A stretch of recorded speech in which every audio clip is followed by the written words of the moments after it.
Olá pessoal, eu sou o professor Fábio, aqui no aulalivre.net. Vamos então à nossa sexta aula do curso de revisão para vestibulares e Enem. Pois bem, o assunto de hoje é análise sintática interna, porém, o que vem a ser análise sintática interna? Olha ali, análise dos diferentes papéis que os termos possuem em uma determinada oração.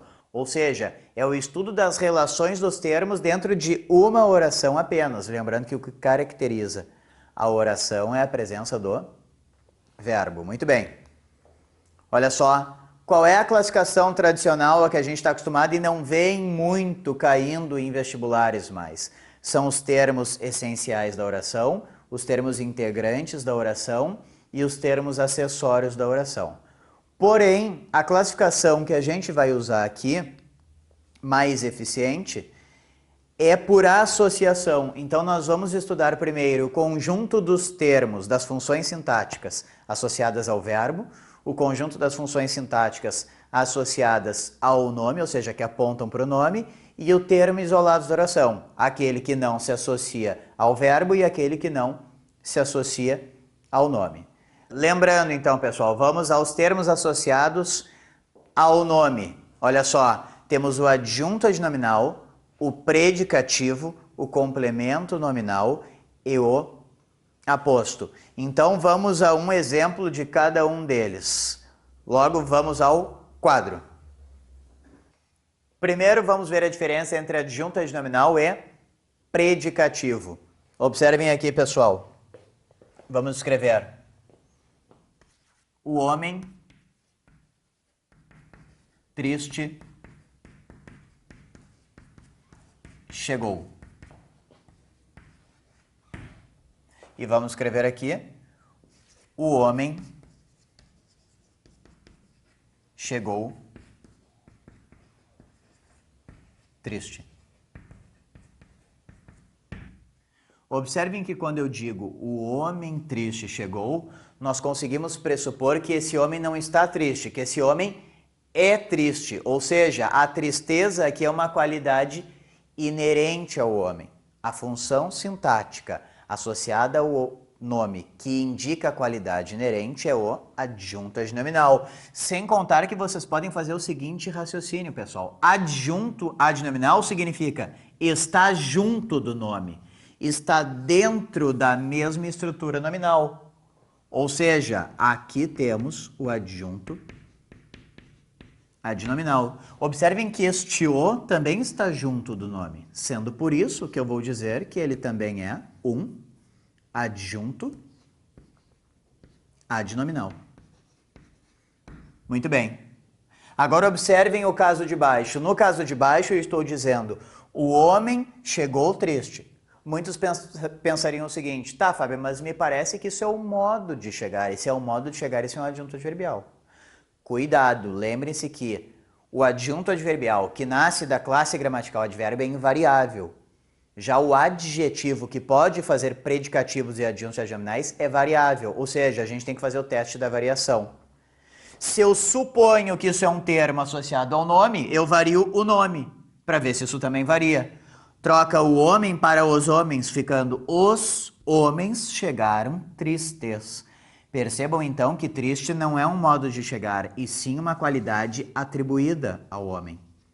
Por que qualidade atribuída ao homem? Porque a gente nesta frase entende que ele não é triste, e sim que ele está triste. É um estado. Qualidade atribuída é passada por predicativos. Como este predicativo está apontando para o sujeito, o que nós temos é um predicativo do sujeito. Muito bem. A diferença, então, entre adjunto adnominal e predicativo é que adjunto adnominal passa qualidade inerente e predicativo qualidade atribuída. O predicativo também pode ser do objeto. Observem aqui a frase: Chechel considerou interessante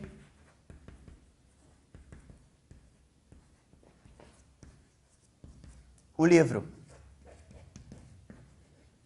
Observem que considerar tem como objeto direto o livro. E interessante é uma qualidade atribuída a esse livro. A gente tanto pode confirmar isso caso troquemos o livro por os livros, ficando Chechel considerou interessantes os livros. Ora, se é uma qualidade atribuída, é um predicativo. Como é atribuída ao objeto? Predicativo do objeto. Eis a diferença. Vamos agora ao complemento nominal para a gente aprender a diferenciar do adjunto adnominal. Precisa então do nosso famoso apagador.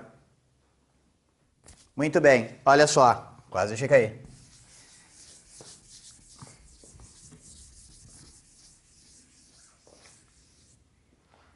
Diferença então do complemento nominal para o adjunto adnominal.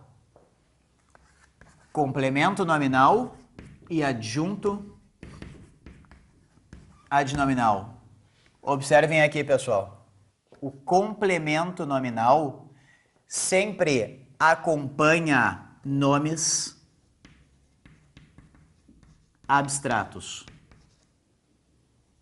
Nomes abstratos. O adjunto adnominal, ele acompanha substantivos abstratos ou concretos. Observem um detalhe, eu estou falando nomes. Por nomes entendemos substantivo, adjetivo e advérbio. Agora, o adjunto adnominal é só substantivo, que é um dos três nomes. Muito bem. Todo complemento nominal é preposicionado. Agora, adjunto adnominal é preposicionado ou não preposicionado. Onde paira o problema? Vi um substantivo, ele é abstrato. Depois, há uma estrutura preposicionada. É isso que a gente vai ter que saber se é complemento nominal ou adjunto adnominal. Como resolver? Observando a parte semântica. O complemento nominal é o alvo ou o paciente do nome. Já o adjunto adnominal é o possuidor desse nome. Como assim? Vamos a dois exemplos para a gente esclarecer a diferença e entender o que é complemento nominal. Observem só. Amor de mãe e amor à mãe. Percebam, amor é substantivo abstrato. De mãe é estrutura preposicionada e a mãe é estrutura preposicionada. Percebam que quando a gente diz amor de mãe, mãe é a possuidora desse amor. Se ela é a possuidora desse amor, o que nós temos aqui é um adjunto adnominal. Agora, em amor à mãe, percebam que esse amor não é dela, mas é para ela. Significa que ela é a paciente, ela é o alvo desse amor, ela recebe esse amor. E daí o que temos aqui é o complemento nominal. Eis a diferença básica de um para o outro. Então vamos agora ao último dos termos associados ao nome, que é o aposto. Apagador. Muito bem.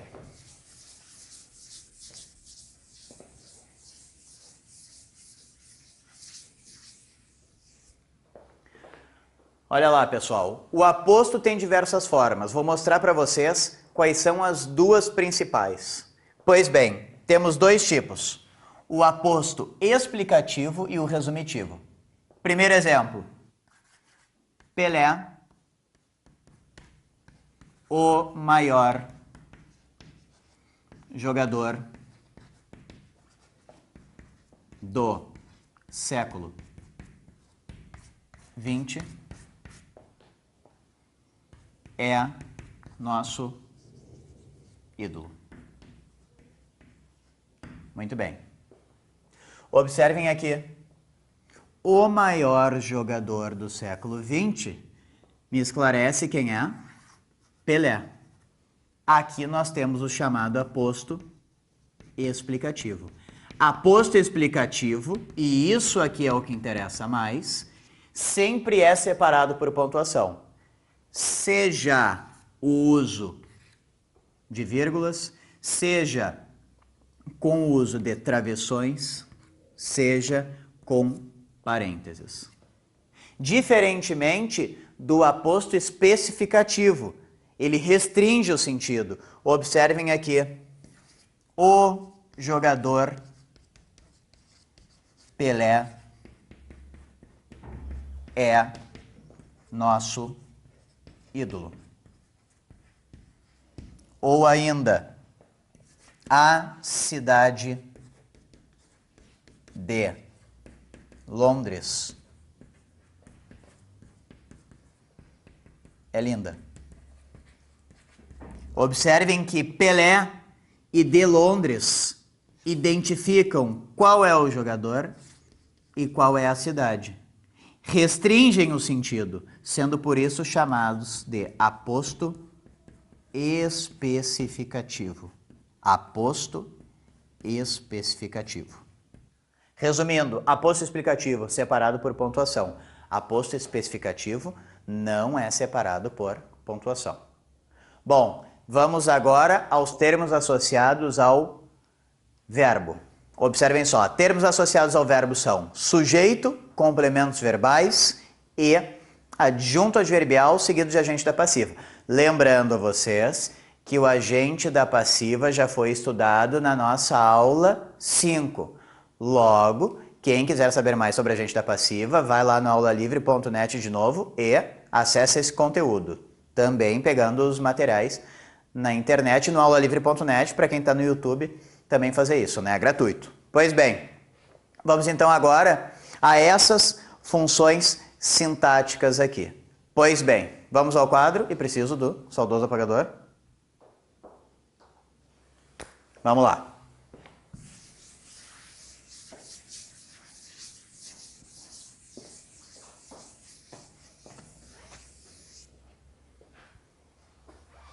Muito bem.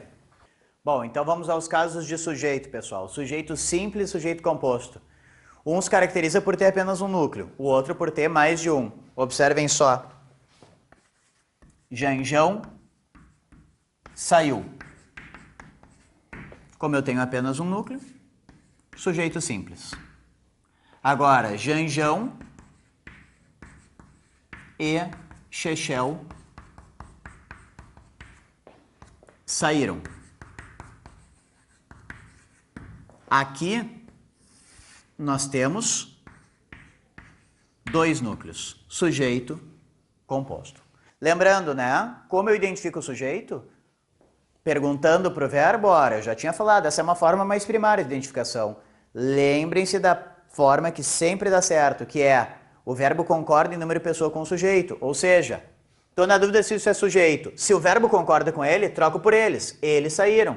Nós saímos. Eu saí. Janjão saiu. Se o verbo concorda com o termo, pode ter certeza que esse termo é o sujeito. O que é o sujeito elíptico, subentendido ou desinencial? Conhecido muitas vezes como sujeito oculto.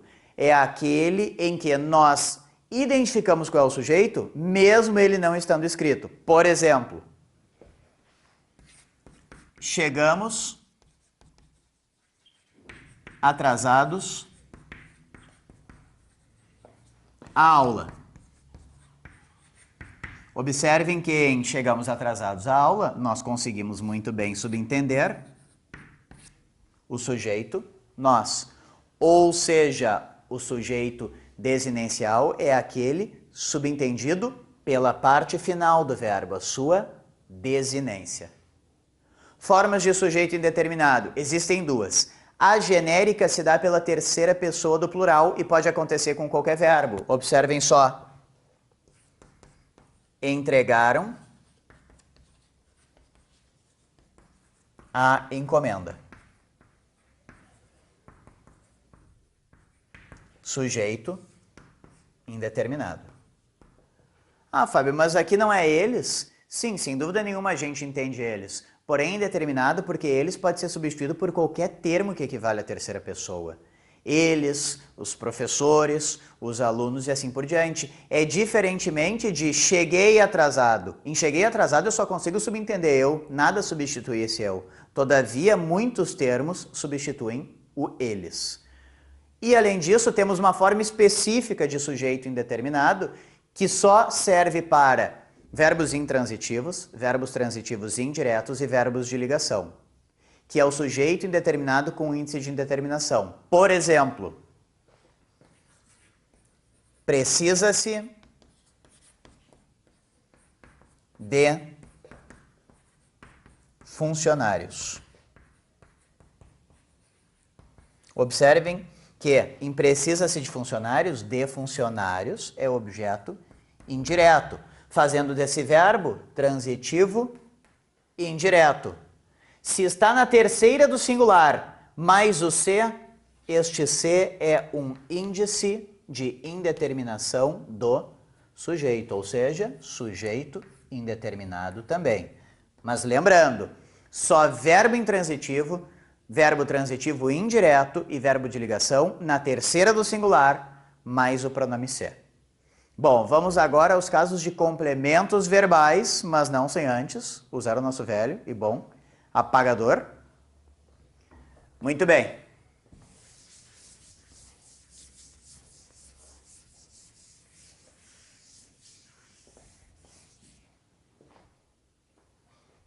Pois bem, complementos verbais. Temos o complemento verbal direto, conhecido como objeto direto, e o complemento verbal indireto, conhecido como objeto indireto.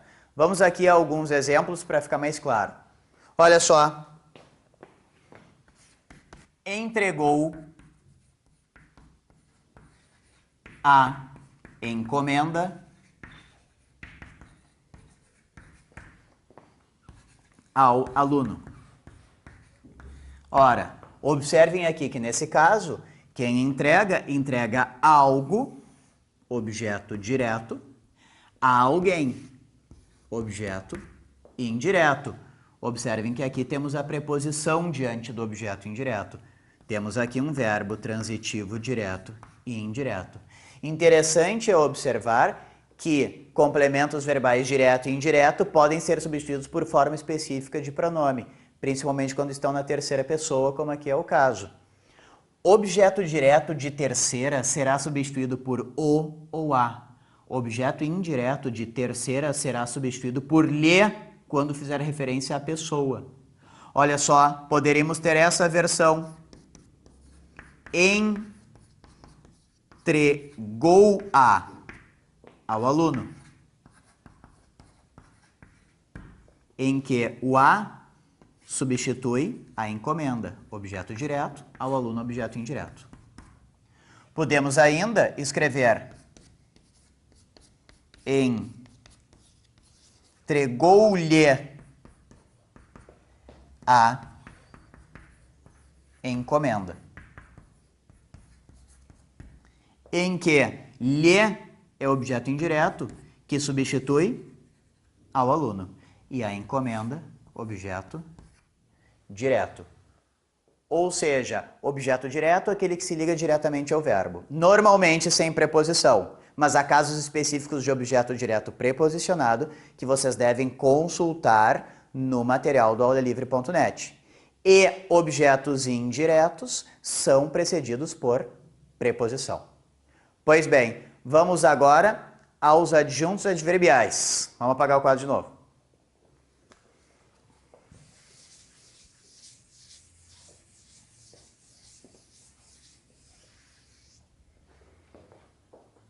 Olha lá, pessoal, adjuntos adverbiais são aqueles termos que me passam uma circunstância, seja de tempo, de lugar, de modo, de intensidade. Normalmente eles são representados por advérbios ou locuções adverbiais. Então, olha só. Rapidamente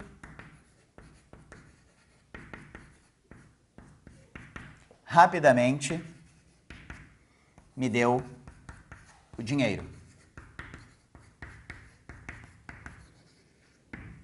Observem que a classe gramatical desse termo, como a gente viu em aulas anteriores, é advérbio. O advérbio faz a função sintática de adjunto adverbial. No caso aqui, me expressando o modo. Agora, se eu dissesse, por exemplo, com muita atenção, fez o texto. Com muita atenção, fez o texto. Observem que com muita atenção também é um adjunto adverbial. E me expressa também modo. Só que agora não está em forma de advérbio, está em forma de locução adverbial, que é quando temos mais de uma palavra para expressar o que um advérbio poderia expressar. Ou seja, adjuntos adverbiais surgem na forma de advérbio ou locução adverbial. Outro detalhe importantíssimo, pessoal. Se porventura nós tivéssemos um adjunto adverbial de tempo ao estilo ontem saímos, a função sintática é adjunto adverbial. A função semântica, ou seja, o sentido, é de tempo. Em provas, por vezes, eles listam um adjunto adverbial de lugar, um adjunto adverbial de tempo, um adjunto adverbial de modo, e afirmam que são funções sintáticas diferentes. Afirmativa falsa. A função sintática é adjunto adverbial. Tempo, lugar, modo, intensidade é função semântica, é o sentido que me passa. Pois bem, além disso temos como termo associado ao verbo o agente da passiva, relembrando. Encontramos isso em nossa aula 5, vozes verbais, agente da passiva. Deem uma olhada lá naquela aula. Vamos então agora, pessoal, ao termo isolado da oração. Pois bem, olha lá, vocativo, termo que identifica o interlocutor a que se dirige. É um termo da oração, pois não se subordina a nenhum outro termo, ou seja, é um termo isolado da oração. Ele não faz referência a nada na oração, a algo fora da oração. É o conhecido chamamento. Vamos a um exemplo.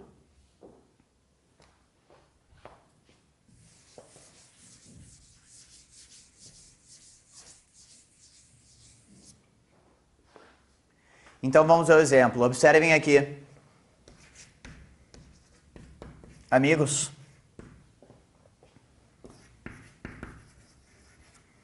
vamos à escola. Observem que amigos não faz referência a verbo, nem faz referência a nome. Faz uma referência externa ao texto. Eis aqui que temos o vocativo, evocação, chamamento. A gente usa o vocativo o tempo todo, cotidianamente. Toda vez que a gente chama alguém, a gente chama esse alguém pelo vocativo. E ele sempre é isolado por vírgulas. Muito bem, pessoal. Então fechamos mais uma aula aqui no nosso aulalivre.net acerca de análise sintática interna. Consultem o material disponível em nosso site e até a próxima aula. Siga o aulalivre.net nas redes sociais e fique por dentro de tudo o que acontece em nossos cursos: YouTube, Twitter e Facebook. aulalivre.net, seu portal de cursos grátis.